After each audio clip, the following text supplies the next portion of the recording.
in preparing for this today, uh, I did my Capricorn research and I just kept thinking about Saturn, just kept thinking about Saturn, just kept thinking about Saturn and and then so I thought, okay, I get it. I get it. I know what I'm supposed to do now.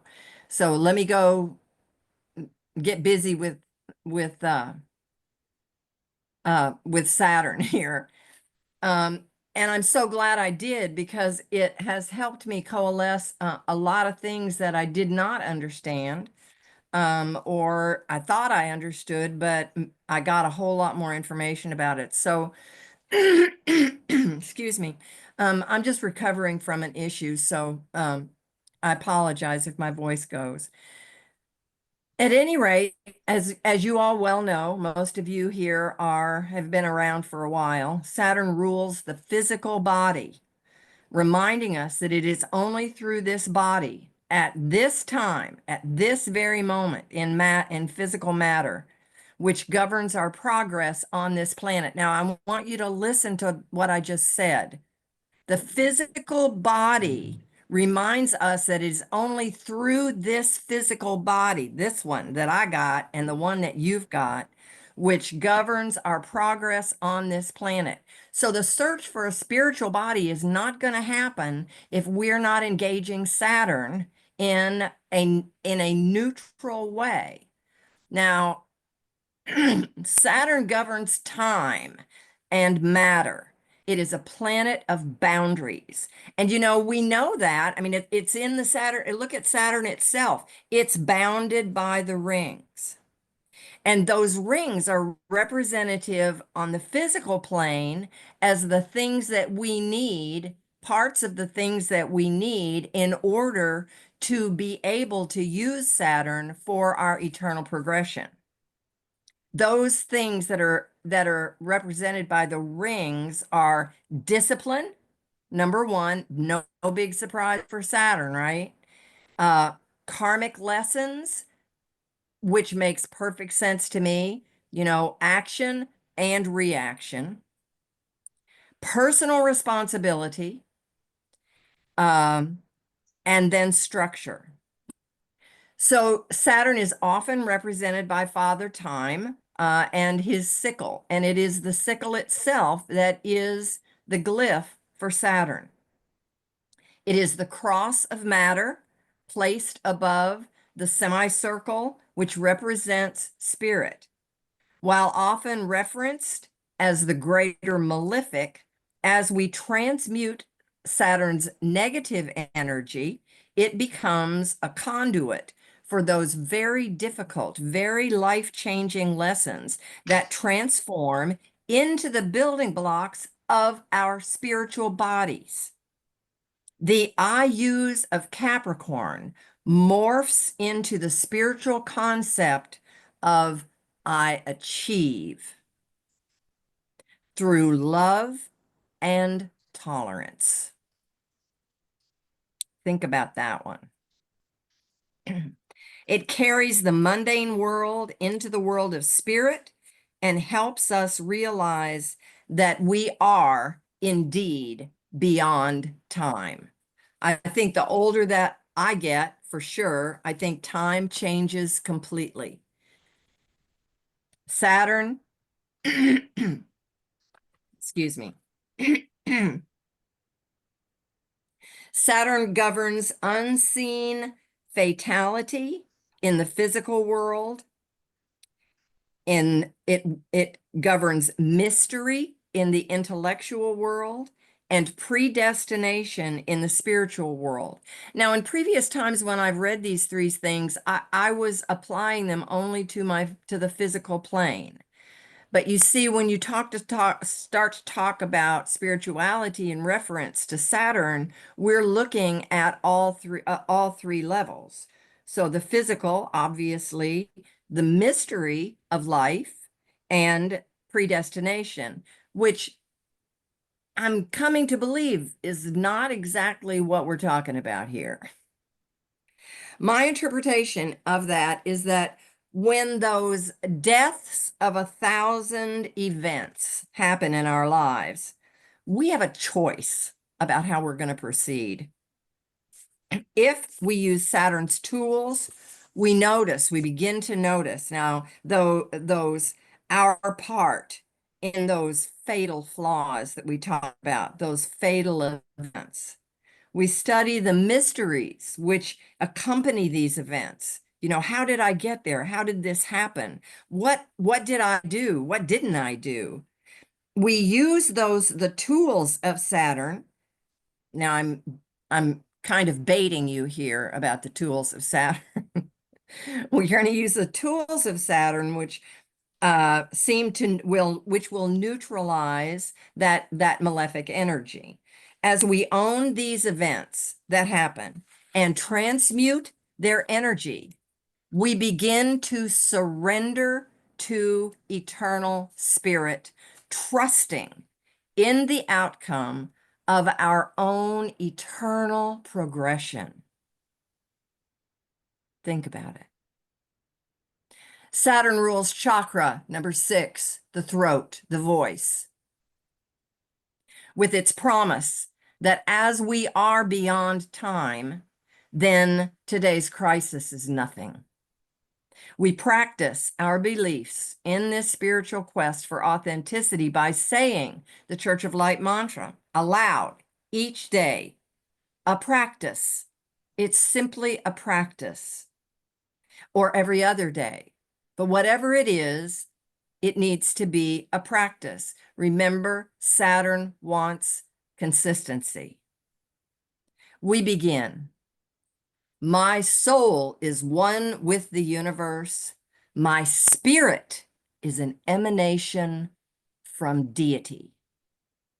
Ah, that first line reinforces to us that we are indeed before time. And I promise you, the older that you get, you will begin to realize this.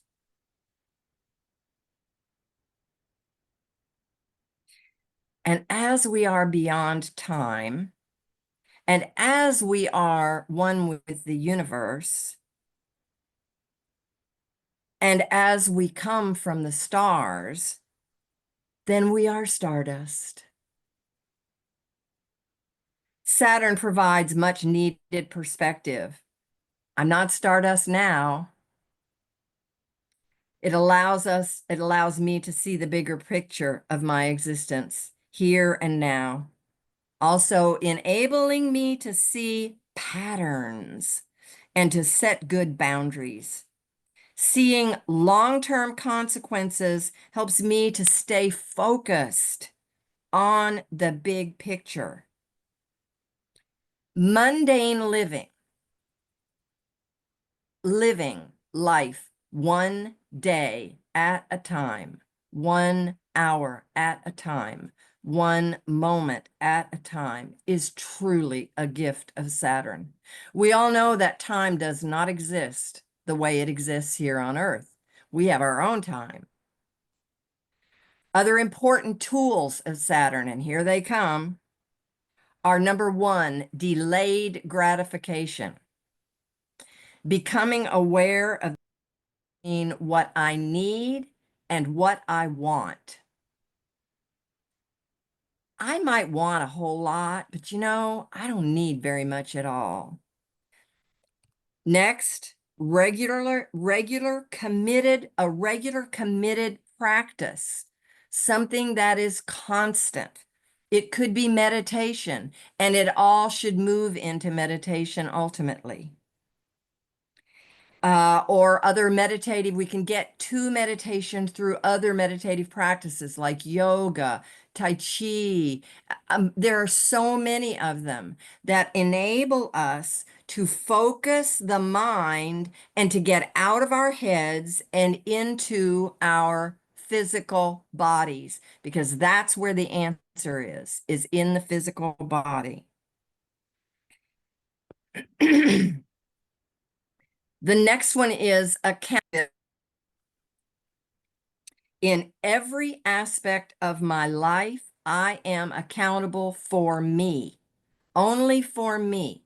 I'm not accountable for you. Your journey is your business. It is not my business. And the next time I tell you what to do to get better, tell me to mind my own business. What's my part in just happened? In what just happened? Any kind of problems that come into our lives, the first thing we have to do is to identify. It's so easy to blame them. Oh my God, if they just had fill in the blank. No, no more. First question is, what is my part in this? What did I do? Or what did I not do? That's my responsibility. And responsibility is certainly Saturn and is certainly Capricorn. And the final one, and I believe if I'm trying to deal with my physical body, this is the most important one. It is self-care, in which we are constantly focused on building healthy habits of body, mind, and spirit, thus becoming aware of who we are, and that we not begin to weigh ourselves down by not attending to our own needs. Because we all know that if we don't attend to our own physical body, we have to spend a boatload of time trying to fix what we messed up. Talk to this one with 2 new hips. I lost a whole year of spiritual growth. I got a lot of other stuff on the way, though. Okay, so now what are we going to do about this? Well, those of us here present today, and there aren't very many of us, but I'm glad to see every one of you, and I know every one of you is on a spiritual path.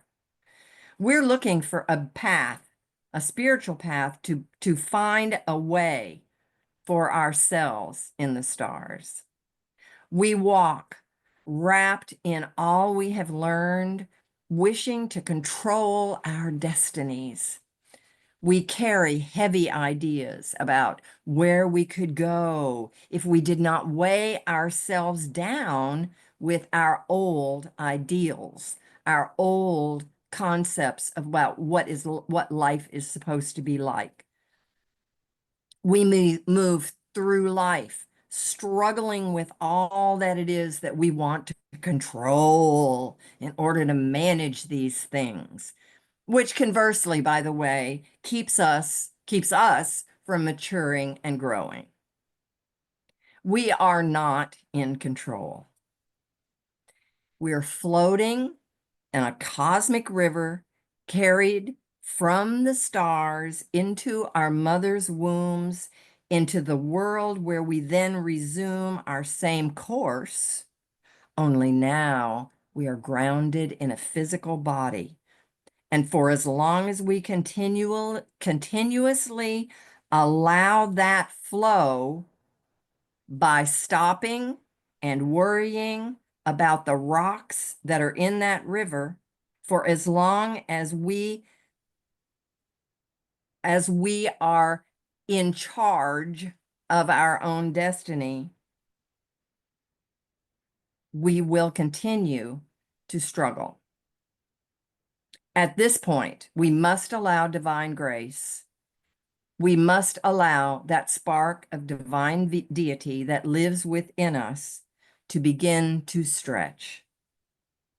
The more we trust in that divine source, the more the journey itself becomes joyful. The more we construct and control and worry, then the more we try to manipulate and manage or to martyr ourselves on the act of trying to get people to do what we want them to do or to follow the path that I follow. No, no, no, no. Everybody's got their own river, they've got their own rocks, they've got their own journey. The more we trust in the journey itself, again, the more joyful the journey becomes. If not, then we sink like rocks in our river, stuck, and we drown ourselves in the waters of our own egos, rather than continuing to allow our own life force to carry us into the calm of the waters of our own destiny. Be intrigued. Something new is coming. What we are trying so hard to hold in place, by holding on to that, we may be getting in the way of our own dreams coming into fruition. Life often seems full of chaos and disharmony. In those moments, we remember that the universe is reordering our own lives, our own life, each of us, our own life, our own destiny, our own journey. The universe reorders that to bring forward what we need in order for us to fill our own part in the divine plan. We may feel afraid. That's the nature of Saturn. But you see, we dampen that fear with the faith that we know that we have that part. We know we are a spark of deity. We know if we trust in that, if we can let go, then life will be so much more simple. Does that mean we're not going to have problems? No, no. But remember, we figure out what our part is and we fix our part. It's the only thing we have any control over anyway, is our own part. So that's the nature of Saturn. So we must dampen that fear, again, with faith. And surrender. Now there's a word for you. We trust and work toward our goal of universal welfare for all. All of us need to be leaving the result to spirit. Only then may we see the peace in all, which is unfolding as we recognize that fear is useless in these times, but trust is critical. While we are co-creating with our own life force, we must remember that we are also at its mercy, unless we can trust that it is all in our favor. We do not give up in the face of adversity. So we must let go of something. So let's let go of the fear that we hold in our physical bodies, that it's not going to turn all out all right. It's going to be awful. No, no, it's all joyful, all of it. We keep our eyes on the goal with spiritual intention, but we release the stress that has its grip on us. The solution is surrender. The other thing that I've learned in this journey is that when I do surrender, my God, I join the winning team. I join the winning side. I don't have to fight any longer. Our admonition of Saturn tells us. Now, think of this from the basis of the things that I've just mentioned. Remember then, children of Earth, that the most unprofitable thing in the world is selfishness. Pride and rebellion enchain the soul to lower spheres, but all trials and misfortunes accepted with resignation to the supreme will are accomplished, bringing an eternal reward. If Arcanum 15 appears in the prophetic,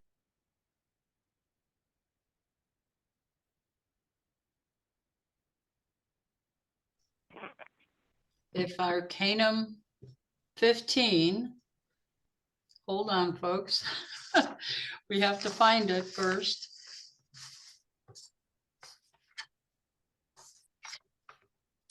If Arcanum 15 appears in the prophetic signs of the horoscopes, cease to rely on your own power and wisdom and labor. I got it. I got it. Thank I you. got it. I'm back. All right. Okay, sorry. So your own will is just going to bind you up to matter, to your own mortality.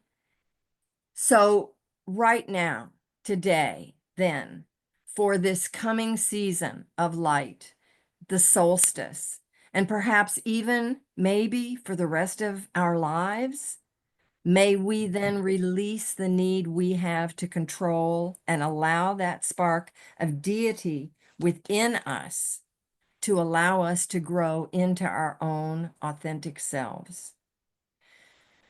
So now I invite you to join me in a solstice meditation, please. A meditation of surrender, a meditation of life, light, and love.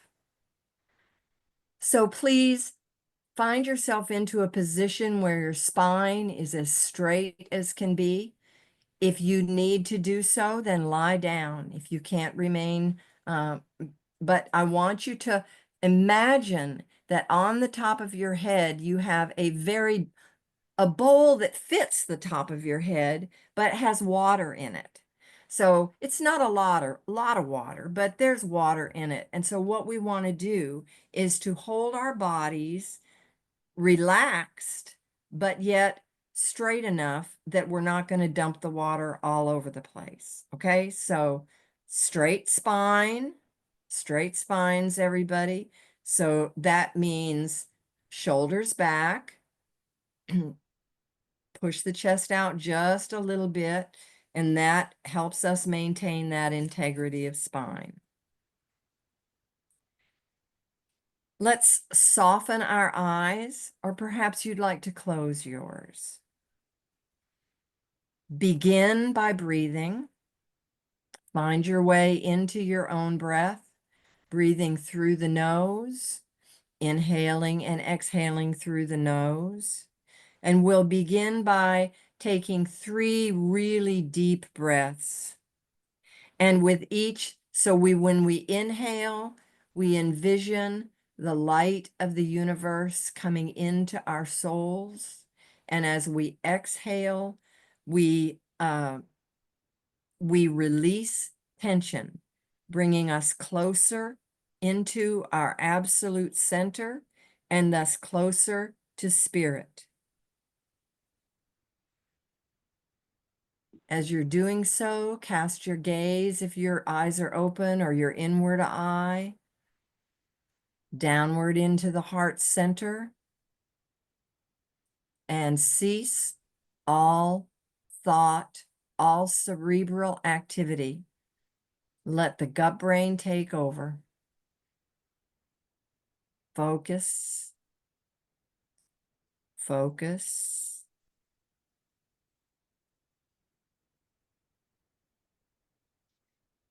Feel how the sense of spirit has entered us, and feel the knowledge that it loves us as we love being in such close proximity with our own spirit. Notice how good it feels to be in your own skin. Notice any tension in your body.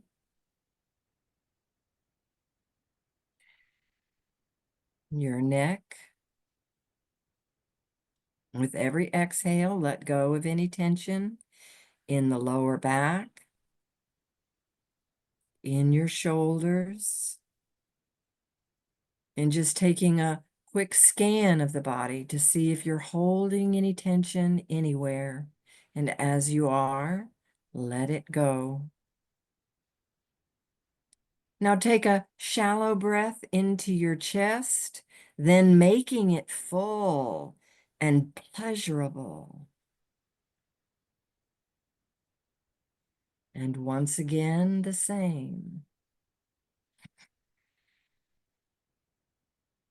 Notice if there are any places of tension left, because this is where you may be holding a secret fear that you may not be supported, a fear that you have been forgotten, the fear that life does not love you, or the fear that you are failing. See how These fears do not serve us, and let them go. Acknowledge that I may be weighed down, but I can always choose just for this moment to surrender. Take a moment to notice the peace that is lovingly trying to hold you. Imagine cutting all ties to those dark places and let yourself be carried by spirit into the mysterious waters raging around you, taking you into that calm place of what is really you, what is really your authentic self, and what will show you and me our connection to our spark of deity. Surrender to the beautiful calm of your authentic self and those far out dreams that are yours, just waiting for you to let go. Understand that it has been trying to take you there all along. Now, get out of your own way and allow it to do so.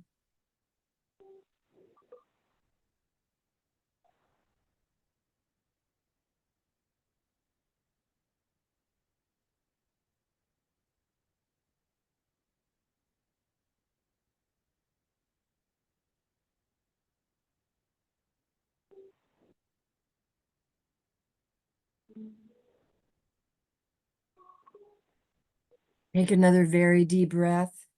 And as you feel the rush of consciousness come back into your body, stay separated from those old ideas that have been driving you. Release them from this life of yours that is unfolding naturally all around you.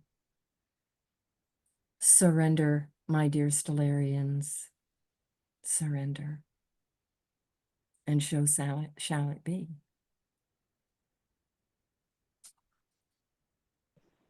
So shall it be. So shall it be. All right. Meg, you are up for Mantram of the Will. Right. Is it?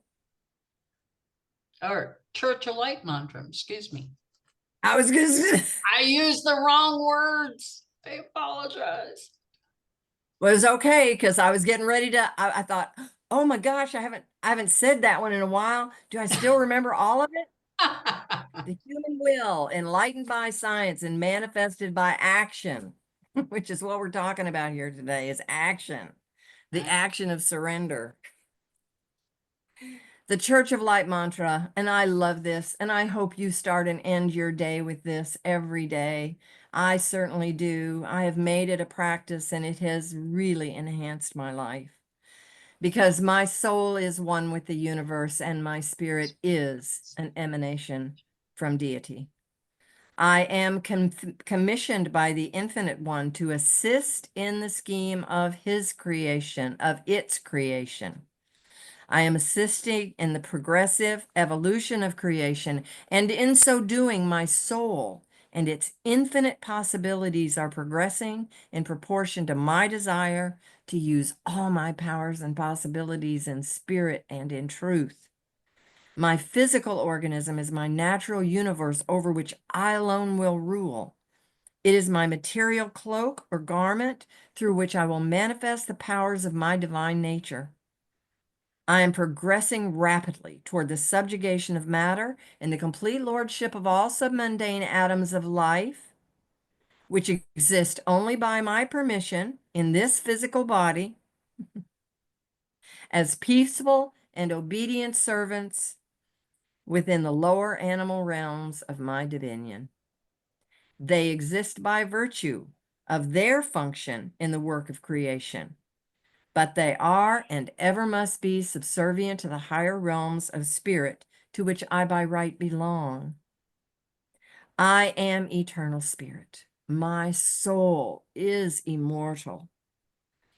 No power in this infinite universe can alter my immortal nature or control my soul's glorious destiny of eternal progression, because my soul is one with the universe and my spirit is an emanation of deity. So shall it be.